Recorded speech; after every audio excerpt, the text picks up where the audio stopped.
बिस्मिल्लाहिर्रहमानिर्रहीम। अस्सलाम वालेकुम friends, welcome to my channel. Friends, आज की वीडियो में आपके साथ में कुछ वेजिटेबल ऐसे शेयर करूंगी जिनको आप सीड से बहुत ही आसानी से ग्रो कर सकते हैं और ये बेस्ट टाइम है, अभी आप इसकी सीड्स लगा सकते हैं। सबसे पहला जो प्लांट है हमारा वेजिटेबल का वो है धनिया। धनिया को आप बहुत ही आसान तरीके से इसको ये 2 पीसेस करके तो आपने इसको फिर मिट्टी में लगाना है। ऐसी मिट्टी जिसमें आप थोड़ी सी कंपोस्ट और सैंड मिक्स करके उसमें सीड्स को लगा ले तो आपको बेस्ट रिज़ल्ट मिलेगा और 10 डेज़ के बाद आप इसको काट दिया करें। इसके साथ आपको हार्वेस्टिंग बहुत ही ज़बरदस्त मिलेगी। कुछ ही दिनों में आपको बहुत ही ज़बरदस्त धनिया मिल जाएगा।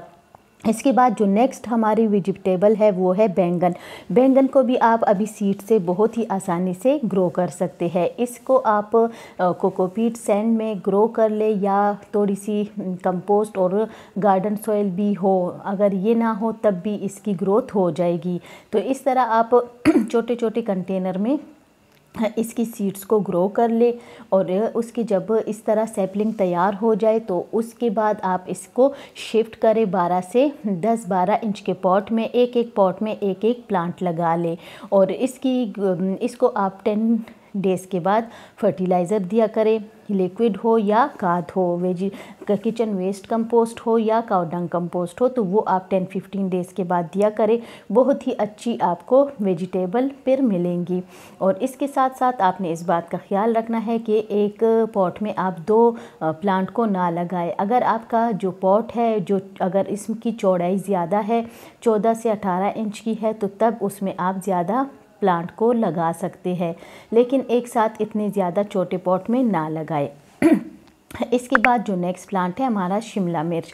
इसको भी आप बहुत ही आसानी से, अगर आपके पास सीड्स नहीं है तो घर के फ्रेश सीड्स भी आप ले सकते हैं। इसको आप मिट्टी में लगा ले, लेकिन सीड्स के लिए अगर आप कोकोपीट, कंपोस्ट और सैंड को मिक्स करके लगाएंगे तो इसमें आपकी जो सीड्स है बहुत अच्छी आपको जर्मिनेशन मिलेगी। कुछ ही दिनों में इसकी जो सैपलिंग है तैयार हो जाएंगी।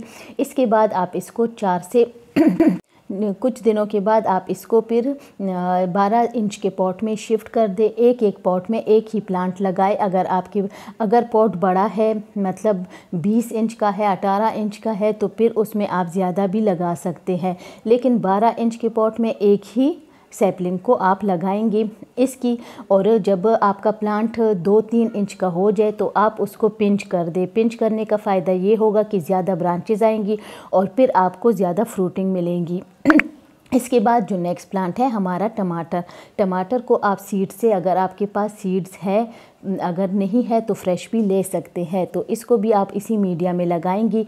उसके बाद कुछ दिनों के बाद जब इसकी सैपलिंग तैयार हो जाती है तो उसको आपने फिर बड़े पॉट में शिफ्ट करना है। इसके लिए अगर आप 14 इंच का पॉट लेंगी तो इसकी ग्रोथ बहुत ज़बरदस्त होगी, बहुत अच्छी इसकी ग्रोथ होगी। लेकिन इसको आप सपोर्ट के लिए इसके साथ स्टिक आप पहले से ही लगा लें सारे वेजिटेबल के लिए। एक मैं आपको यहाँ बात बता दूँ कि इसको आपने जब शिफ्ट करना है सैपलिंग को, तो उसके बाद जब आप मिट्टी तैयार करेंगी तो उसमें आपने कंपोस्ट 50% ज़रूर ऐड करनी है सारी वेजिटेबल के प्लांट्स के लिए। और उसमें फिर आपने उसके बाद 15 डेज़ के बाद इसको रेगुलर कंपोस्ट देनी है, तभी आपको अच्छी फ्रूटिंग मिलेगी। और इस तरह आप सपोर्ट के लिए, टमाटर के प्लांट के लिए इस तरह आपने कुछ ना कुछ सपोर्ट के लिए ज़रूर लगाना है। इसके बाद जो नेक्स्ट प्लांट है हमारा मिर्च के पौधे को भी आप सीड से बहुत ही आसानी से ग्रो कर सकती है और ये बेस्ट टाइम है, अभी से आप सीड्स लगाना स्टार्ट कर दे।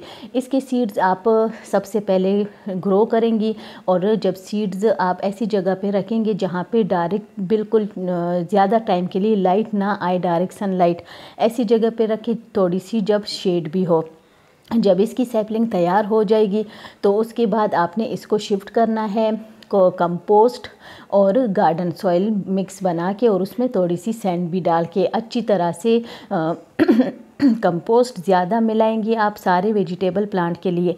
तो उसमें आपने फिर 12 इंच के पॉट में एक सैपलिंग को आप शिफ्ट करेंगी, उसमें लगा के उसके बाद जब इसका पौधा 2-3 इंच का हो जाएगा तो इसको भी आप पिंच करेंगी। पिंच करने का फ़ायदा ये होगा, इसमें ज़्यादा ब्रांचेस आएगी और उसके बाद इस तरह आपके पिंच करने का तरीका ये है कि ऊपर से आप इसको कट कर देंगी तो फिर इसमें ज़्यादा ब्रांचेस निकलेगी और ज़्यादा ब्रांचेस आएंगी तो आपको ज़्यादा मिर्चें मिलेंगी। ज़्यादा हार्वेस्टिंग के लिए बहुत सारी ढेर सारी मिर्चें आपको मिल जाएंगी कुछ ही टाइम के बाद। और इस तरीके से, और दूसरी बात ये कि आपने कंपोस्ट ऐड करनी है।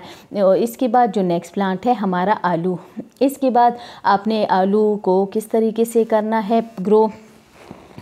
आलू में जब स्प्राउट्स शुरू हो जाते हैं तो उसको आप मिट्टी में लगा ले। और ये है कि इस पे आपको ज़रा टाइम लगेगा, कुछ टाइम के बाद ही आपको फिर ज़्यादा हार्वेस्टिंग मिलेगी आलू के प्लांट की। और इसको भी आपने ऐसी सॉइल में लगानी है कि जो रिच सॉइल हो, इसमें ज़्यादा कंपोस्ट हो और सैंड भी उसमें आपने ज़रूर ऐड करनी है। नेक्स्ट प्लांट है वेजिटेबल का प्लांट है हमारा सलाद। इसके भी आप सीड्स अभी से लगा ले। इस तरह आप अगर इसके लिए आपने पॉट अगर लेना है चौड़ा हो तो उसमें आप 2-2 इंच के फासले से आप इसके सीड्स लगाएंगी और उसके बाद आपने इसको फर्टिलाइज़र टाइम टू टाइम देना है। नेक्स्ट प्लांट है हमारा वेजिटेबल का प्याज। प्याज के भी आप इस तरह सैपलिंग ले ले और 2-2 इंच के फासले पर आपने इसको लगाना है। टाइम टू टाइम आपने इसको कंपोस्ट देनी है ज़रूर। और इसको लगाने के बाद आपको फिर हार्वेस्टिंग बहुत ही ज़बरदस्त मिलेगी। ये याद रखिए कि जो भी आप वेजिटेबल को लगाएंगी तो उसके लिए आपने ज़रूर कंपोस्ट वाली मिट्टी ही लेनी है। अगर आपके पास किचन वेस्ट कंपोस्ट हो या काऊ डंग कंपोस्ट हो तो उसी में आपने इन वेजिटेबल को ग्रो कर है। नेक्स्ट प्लांट है हमारा पुदीना। पुदीना तो बहुत ही ज़बरदस्त तरीके से ये ग्रो होता है, बहुत ही आसान तरीके से। इसके भी आप सीड्स भी लगा सकती है, कटिंग भी लगा सकती है। कटिंग लगाने के बाद आपने इसके जो ऊपर के लीव्स है उसको आप पिंच करते रहा करें तो आपके साथ ढेर सारा आपको धनिया मिलता रहेगा। और इसको भी आप कंपोस्ट देते रहे। अगर आपके पास लिक्विड फर्टिलाइज़र नहीं है तो मेरे चैनल पे लिक्विड फर्टिलाइज़र की वीडियो है तो आप वो देख सकते हैं, वो भी आप दे सकते हैं 10 दिनों के बाद।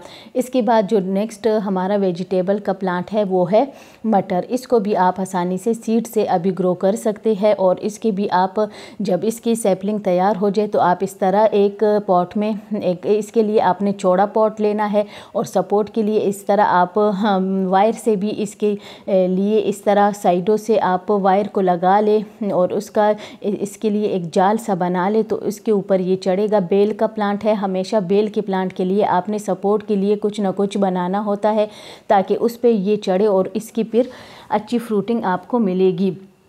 क्योंकि अगर आपने इसको ज़मीन पे इसी तरह छोड़ दिया तो फिर इसकी ग्रोथ अच्छी नहीं होगी। टाइम टू टाइम आप इसको फर्टिलाइज़र देंगी, या काऊ डंग कंपोस्ट हो या किचन वेस्ट कंपोस्ट हो। 15 डेज़ के बाद आपने ज़रूर देनी है हर वेजिटेबल के प्लांट को।